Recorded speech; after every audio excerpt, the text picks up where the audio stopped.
Olá! Hoje a gente vai mergulhar fundo numa reflexão poderosa inspirada na exortação apostólica Dilexi T. Ela já começa com uma frase forte, "Eu te amei", e a partir daí desdobra todo um pensamento sobre a relação da igreja com os pobres.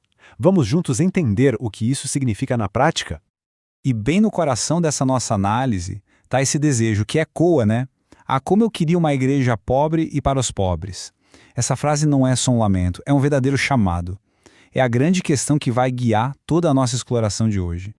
Para a gente entender essa visão, nosso roteiro vai ter 4 paradas. Primeiro, a gente vai investigar a preferência divina, ou seja, o porquê teológico de tudo isso. Depois, vamos ver como essa ideia se transformou em uma história de serviço ao longo dos séculos. Na sequência, vamos analisar o desafio atual das estruturas de pecado. E, por fim, fechar com a ideia de que essa é uma história que continua.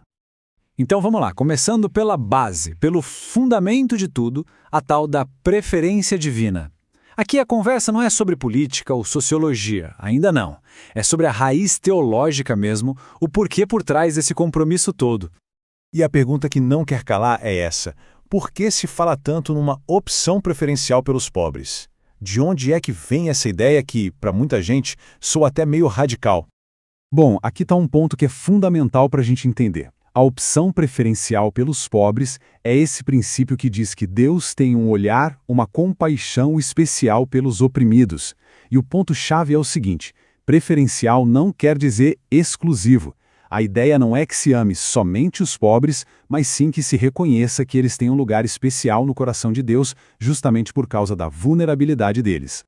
E olha, essa ideia não é uma invenção de agora não. O documento mostra que ela está totalmente enraizada na identidade do próprio Jesus, que é apresentado como o Messias pobre. Sabe, isso muda tudo. Deixa de ser só uma questão de caridade e passa a ser sobre imitar o exemplo da figura central da fé.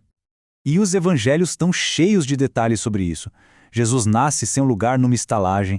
Durante a vida ele mesmo diz que não tem onde reclinar a cabeça. A família dele oferece o sacrifício que era destinado aos pobres no templo. E no fim, ele é executado fora dos muros da cidade, junto com os excluídos. Cada passo da vida dele, como o texto aponta, reforça essa identificação com quem está à margem. Ok, entendida a base teológica, o porquê, agora vamos ver como essa teoria toda vira ação. A gente vai sair um pouco da teoria para entrar na prática, do porquê para o como. Como, ao longo de 2000 anos, a igreja tentou viver esse ideal. Essa linha do tempo aqui dá uma ideia geral bem legal. Começa lá no século III, com diáconos como São Lourenço, em Roma, passa pelos padres da igreja e suas pregações de justiça social, chega nas ordens mendicantes do século XIII e vem até os santos mais modernos, que serviram os mais pobres entre os pobres. É uma corrente que não se quebrou.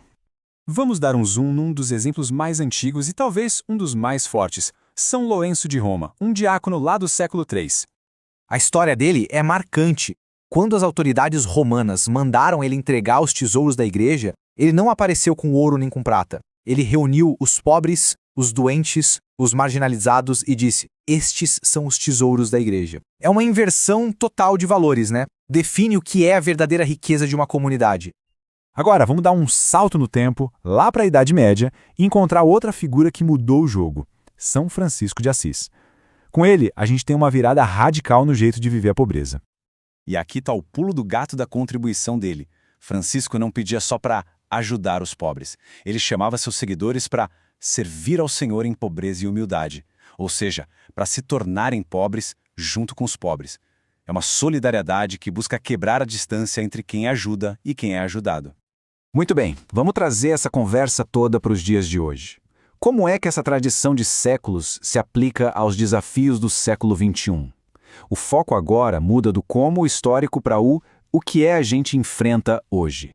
O documento usa um conceito que é chave no ensino social católico mais recente: as estruturas de pecado. O que é isso? Basicamente, são os sistemas, as políticas sociais e econômicas que acabam perpetuando a injustiça. A ideia aqui é tirar o foco só do ato individual de caridade e olhar para a necessidade de uma mudança no sistema todo. E o texto não economiza nas palavras para descrever essas estruturas, viu? Ele chega a denunciar a ditadura de uma economia que mata. Uma economia onde, segundo o texto, o lucro de poucos cresce sem parar, enquanto a grande maioria fica para trás.